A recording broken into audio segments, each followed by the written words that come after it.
حضور صلی اللہ علیہ وآلہ وسلم کے ٹائم میں تعلیمی نظام کس طرح تھا، اس پر آج بات کرتے ہیں۔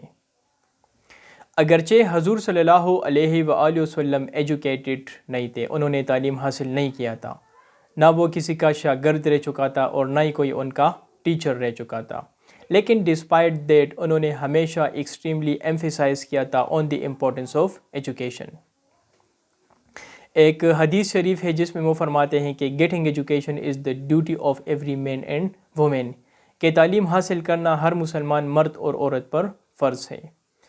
وہ ایک اور حدیث میں فرماتے ہیں کہ seek knowledge even though you have to go to China, کہ تعلیم حاصل کرو اگر اس کے لیے آپ کو چائنا بھی جانا پڑے۔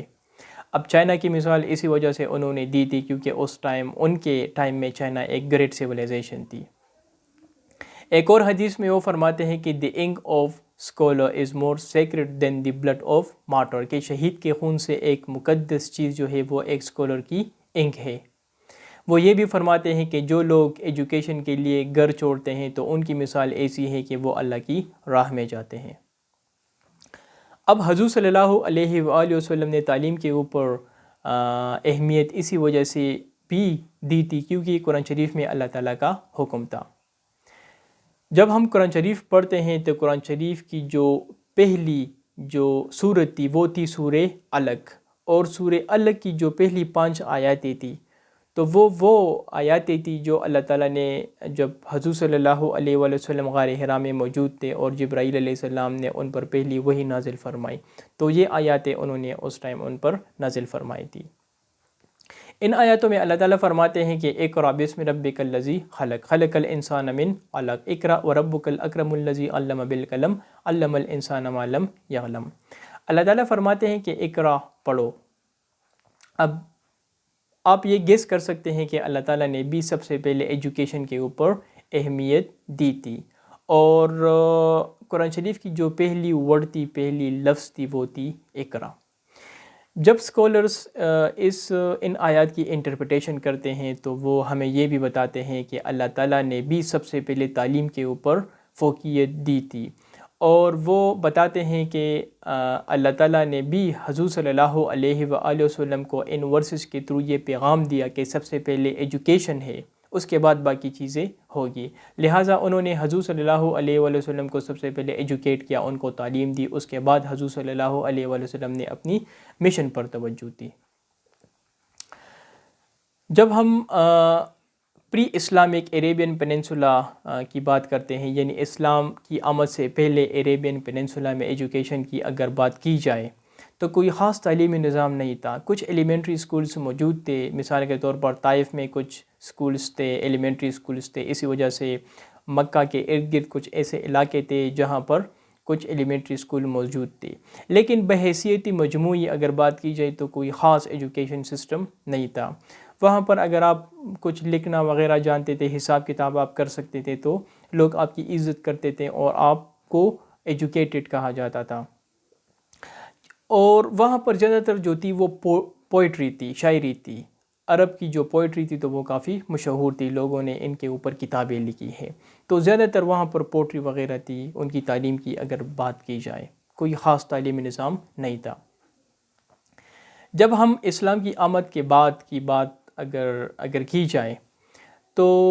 مکہ میں حضور صلی اللہ علیہ وآلہ وسلم نے تقریباً کچھ 11-12 سال گزارے تھے۔ اب 11-12 سالوں میں انہوں نے تعلیم کے اوپر تو کوئی خاص توجہ نہیں دی تھی۔ ہاں، وہ صحابہ کو جو تھے وہ دارالقضاء لے جاتے تھے، وہاں پر ان کو قرآن شریف کی جو آیاتیں تھیں یہ سارے ان کو پڑھاتے تھے،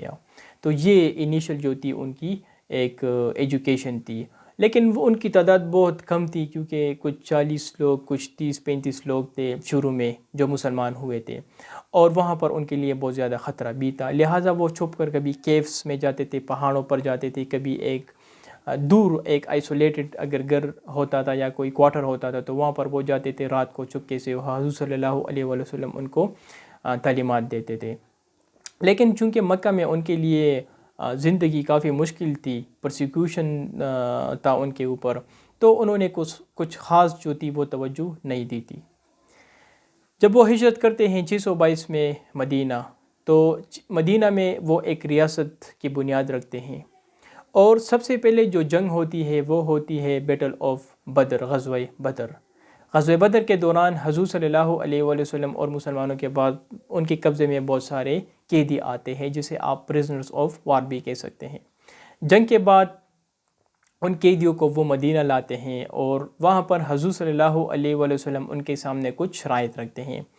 ان سے وہ فرماتے ہیں کہ جو لوگ آپ میں سے ایجوکیٹڈ ہیں تو وہ اس طرح کرے کہ وہ مسلمان کے یعنی ہمارے بچوں کو اور خواتین کو وہ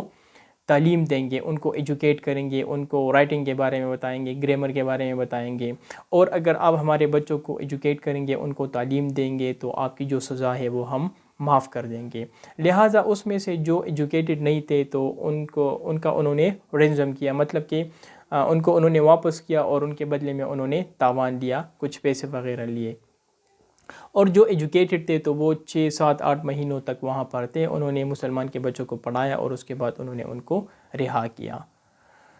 تو اس سے آپ یہ اندازہ بھی لگا سکتے ہیں کہ حضور صلی اللہ علیہ وآلہ وسلم نے کافی اہمیت دی تھی۔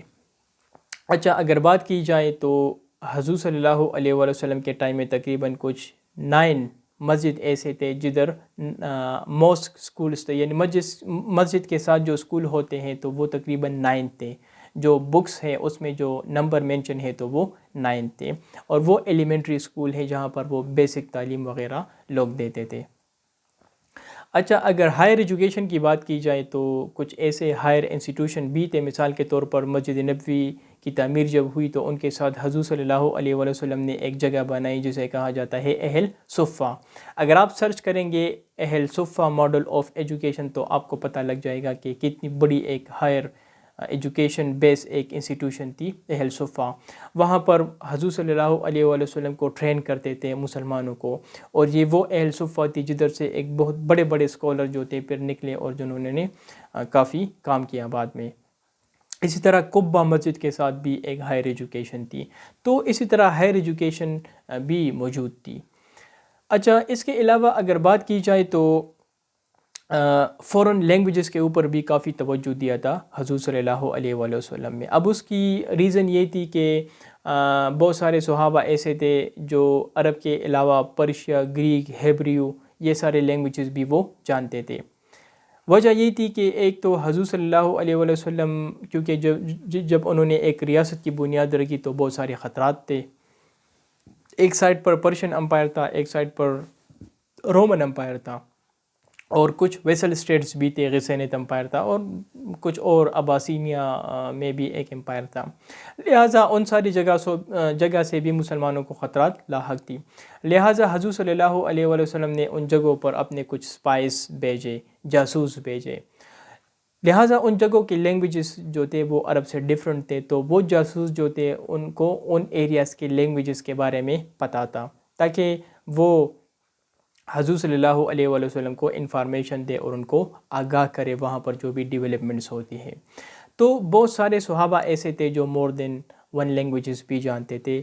اس کے علاوہ حضور صلی اللہ علیہ وآلہ وسلم مسجد نبوی چونکہ ایک